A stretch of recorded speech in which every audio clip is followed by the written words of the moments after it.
అసోసియేషన్కి, colony president గారికి and కాలనీలో ఉన్న మెంబర్స్ అందరికీ నమస్కారాలు. అండ్ అట్లాగే స్టేజ్ పైన ఉన్న పెద్దలు, నాకంటే అంత సీనియర్ లీడర్లు, నాకు పెద్దగా పొలిటికల్ స్పీచ్లు రావు చెప్పాలి.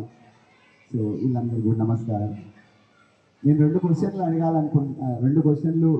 విషయాలు చెప్పాలనుకున్నా. ఒకటి, రేవంత్ అన్న 2019 ఎంపీ ఎలక్షన్లకు నన్ను ఇక్కడ పంపించేటప్పుడు నాకు ఎల్బీ నగర్లో పెద్దగా ఎవరు పరిచయాలు లేవు, కానీ వచ్చేటప్పుడు నాకు చెప్పాడు, అక్కడ ఉన్న వాళ్ళంతా మన వాళ్ళే, నువ్వు ఎవరింటికి పోయినా నీకు ఛాయ్ పోస్తారు, అంతా మన చుట్టాలే, మన ఇంట్లోలే, మన వాళ్ళే.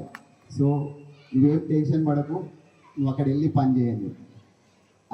అక్కడి నుంచి స్టార్ట్ అయింది ఎల్బీ నగర్తో నా బంధం. 2019 ఎంపీ ఎలక్షన్ల నుంచి ప్రతి ఇంటికి ఎల్బీ నగర్ కాన్స్టిట్యున్సీలో ప్రతి ఇల్లు నేను గుర్తుపట్టగలుగుతా.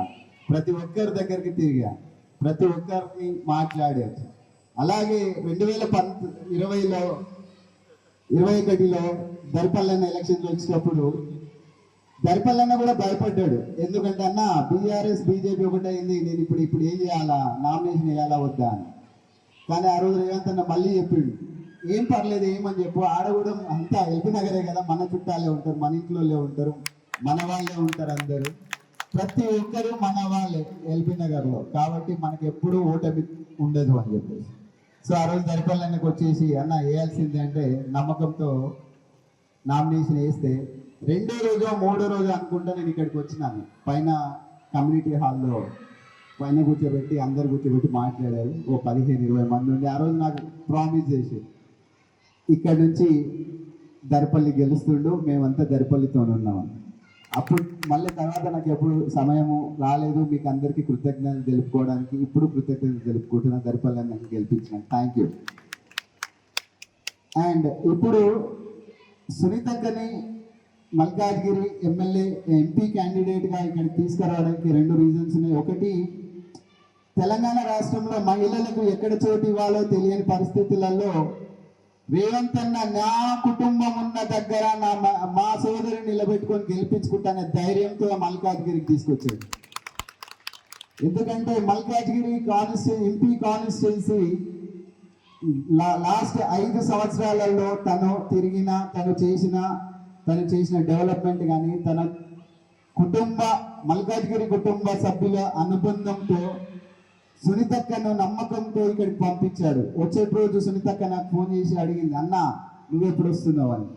అక్క, నేను ఉన్నా లేకున్నా అంతా నా తోటి సోదరులంతా సోదరి వాళ్ళంతా ఎల్బీ నగర్లో ఉన్నారు, నేను వస్తాను, వాళ్ళందరూ ఉంటారు మీతో, మీరేం అధైర్యపడకండి, మీకు అందరి సహకారం లభిస్తుందని. ఆమె ధైర్యంగా ఈ రోజు లాస్ట్ 15-20 రోజుల నుంచి రోజుకు 18 గంటలు తిరుగుతాను. ఒక MP constituency LB Nagar, Hayat Nagar end నుంచి మేడ్చల్ పోయి రావడానికి మనకి ఎంత టైం పడుతుందో ఒక రోజులో మీకు అందరికీ తెలుసు. కానీ ఆమె ధైర్యంగా, ఒక మహిళ 24 గంటలలో 18 గంటలు ఆమె పని చేస్తూనే ఉంది. ఆమె లాస్ట్ 20 సంవత్సరాలలో కూడా అలాగనే పనిచేసింది. ఆమెకు అందుకే మల్కాజ్గిరి ఎంపీ సీట్ ఇవ్వడం జరిగింది, ఆమె గుర్తింపుతో, మహిళా గుర్తింపుతో. మూడవది, చాలామంది ఈ మధ్యకాలంలో బీజేపీ అని చెప్తా ఉన్నారు. నేను బీజేపీ కార్యకర్తలు కానీ బీజేపీ అనుబంధ సంస్థల వాళ్ళందరినీ కూడా ఒక క్వశ్చన్ వేయాలనుకున్నా. బీజేపీలో లీడర్లు లేకుండా ఒక లెఫ్టిస్ట్ ముసుగులో ఉన్న రైటిస్ట్ బీజేపీ కావాల్సి వచ్చిందా? మల్కాజ్గిరికి లెఫ్టిస్ట్ ముసుగులో ఉన్న రైటిస్ట్ కావాల్సి వచ్చిందా? ఏ రోజు చెప్పాడు రేవంత్ రెడ్డి 10 నుంచి 15 ఏళ్ళు సీఎంగా ఉంటాడు. ఎందుకు ఆ ధైర్యంగా వీళ్ళంతా లీడర్లు చెప్పగలుగుతున్నారంటే, మెరుగు రమేష్ లాంటి, దర్పల్లన్న, రామరెడ్డి అన్న, జకే ప్రభాకర్ రెడ్డి అన్న, ఇట్లాంటి కట్ త్రోట్ కాంగ్రెస్ కార్యకర్తలు ఉన్నంత వరకు రేవంత్ అన్న ఎవరు టచ్ చేయలేరు. రేవంత్ అన్న అభిమానులు ఉన్నంత వరకు ఎవరు టచ్ చేయలేరు. కుటుంబ సభ్యులు ఉన్నంత వరకు ఎవరు టచ్ చేయరు.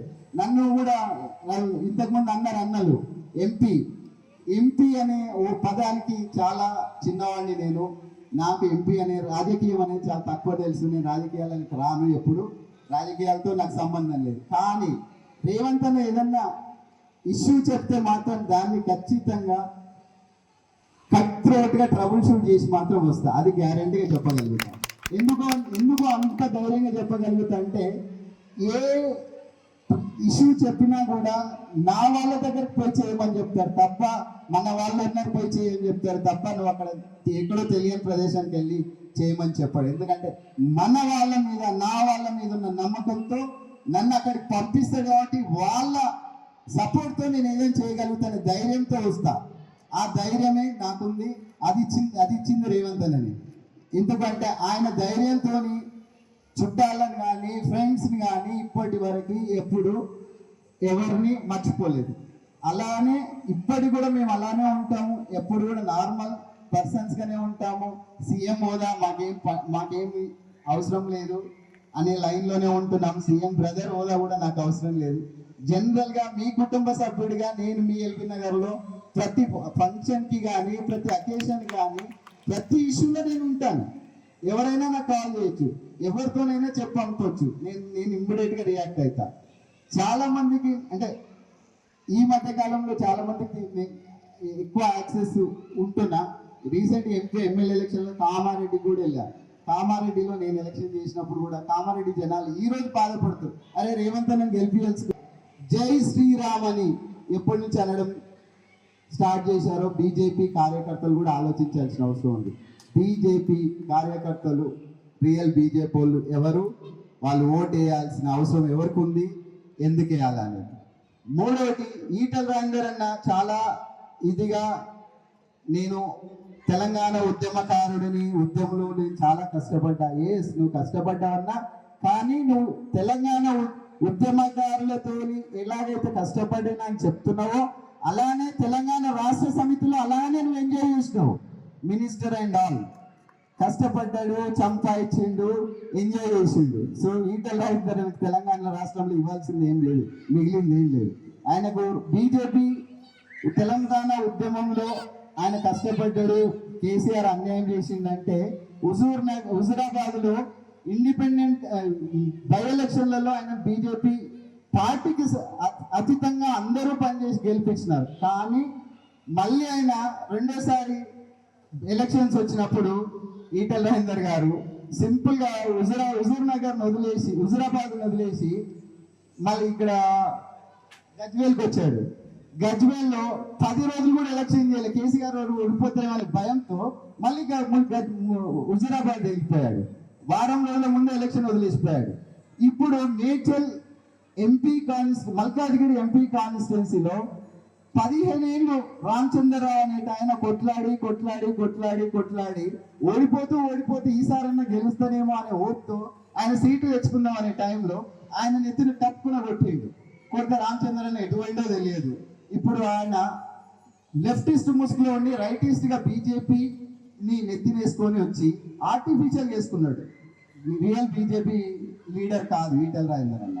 ఆర్టిఫిషియల్గా నెత్తినేసుకొని శ్రీరాముని అడ్డం పెట్టుకొని ఏదో గెలవాలనుకుంటు. కానీ మల్కాజ్గిరి, ఎల్బీ నగర్ కుటుంబ సభ్యులు, రేవంత్ రెడ్డి కుటుంబ సభ్యులు ఎవరు కూడా అంత ఈజీగా మోసపోరు అనే నమ్మకం నాకుంది.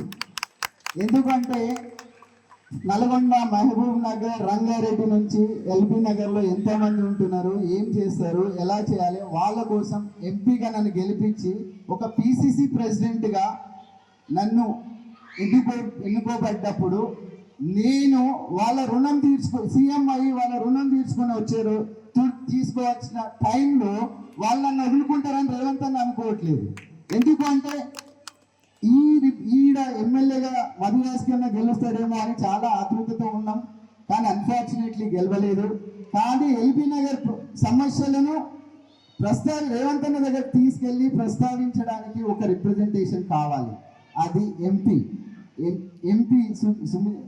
సునీతక్కని గెలిపిస్తే ఆమె త్రూలో ప్రతి మహిళ, ప్రతి ఒక్కరి ఇష్యూస్, ఎల్బీ నగర్ ఇష్యూస్ వచ్చినప్పుడు సీఎం గారికి ఒక రిప్రజెంటేషన్ దర్పల్లన్న తర్వాత సునీతక్కనే ఇవ్వగలుగుతారు. ఎందుకంటే ఆయన ఇక్కడ ఉన్న ఒక కార్పొరేటర్, కాంగ్రెస్ కార్పొరేటర్ అన్నొకడు, రీసెంట్ ఇంకెవరో వచ్చినట్టున్నారు. ప్రతి ఒక్కరికి రేవంత్ అన్న తెలంగాణ 2009 నుంచి 14-18 వరకు కొట్లాడేటప్పుడు తెలంగాణలో తిరిగేటప్పుడు చాలా మంది భయపెట్టించేవాళ్ళు. రేవంత్ అన్న కొంచెం జాగ్రత్తగా ఉండు, సెక్యూరిటీ తక్కువ ఉంది, టీఆర్ఎస్ వాళ్ళు ఇట్లా చేస్తారేమో అట్లా చేస్తారేమో అని చెప్పేసి చాలా ప్రోగ్రాంలలో రేవంత్ అని చెప్పిండు అనమాట. ప్రతి ఊర్లో నా బలగం ఉంది, నన్ను కాపాడుకుంటారు, నాకు పోలీస్ సెక్యూరిటీ అవసరం లేదు. ఆ ధైర్యమే రేవంత్ అన్న మీ మీద, అంటే ప్రతి ఒక్కరు ప్రతి తెలిసిన వాళ్ళ మీదనే ఆ ధైర్యంతో ఉన్నాడు. ఏ ఊరికి పోయినా రేవంత్ అన్నకు హారతులు ఇచ్చిన అక్కలు ఉన్నారు, ఛాయ్ పోపించిన అన్నదమ్ముళ్ళు ఉన్నారు. వాళ్ళని నమ్ముకొని రేవంత్ అన్న రాజకీయం చేస్తుండ్రు. రేవంత్ అన్నను అంత ఈజీగా రేవంత్ అన్న గవర్నమెంట్ ఎవరు కూలగొట్టలేరు. ఎవరైనా 15 రోజులు చూసినట్టు ప్రతి ఇంట్లో కూడా అరే మా తమ్ముడు మా అన్న, నేను 15 రోజులు కామారెడ్డిలో ఉంటే ఏ రోజు నేను భోజనం నేను సొంతంగా వండిన దగ్గర కానీ కొనుక్కొని కానీ తినలేదు, ఎవరో ఇంట్లో పెట్టారు నాకు. అట్లా రిలేషన్స్ ఉంటాయి. సో ఈ ఎల్బీ నగర్ లో కాన్స్టిట్యున్సీలో కూడా మాకు ప్రత్యేకమైన ప్రేమ ఉంది, సీఎం గారికి ప్రత్యేకమైన ప్రేమ ఉంది. ఈటెల రాజేందర్ గారు లేకపోతే ఇంకోరు కానీ ఏదైనా ఇప్పటికీ ఈ రోజు ఏదైనా ప్రేమ చూపించి ప్రేమ మాటలు దేవుడి మీద ప్రేమ మాటలు చెప్తుండొచ్చు, కానీ రియల్ గా మనందరికీ తెలుసు ఎల్బీ నగర్ లో మనం ప్రతి ఊరును ప్రతి తెలంగాణ రాష్ట్రంలో ఉన్న ప్రతి మామూనార్ జిల్లా, నల్గొండ జిల్లా, రంగారెడ్డి జిల్లా నుంచి ఊర్లలోకి వెళ్ళితో వచ్చి ఇక్కడ ఇంతగానం మనం కష్టపడి ఎస్టాబ్లిష్ అయినప్పుడు ఎవరు ఏంటో మనం గుర్తుపట్టగలుగుతాం. లెఫ్టిస్ట్ లో ఉండి రైటిస్ట్ మాటలు చెప్పి వాళ్ళని నమ్మమనేది ఆయన తెలుసుకోలేకపోతుండేమో. బట్ ఈ ఎలక్షన్లలో వచ్చే రిజల్ట్ తో ఆయన తెలుసుకుంటే ఖచ్చితంగా అది నా నమ్మకం. మళ్ళీ ఎప్పుడైనా నేను ప్రతి ఇంటికి కలుస్తాను, ఎలక్షన్లు అప్పుడే కాకుండా. అట్లాగే రమేష్ బాబాయ్ ఇంట్లో రా అని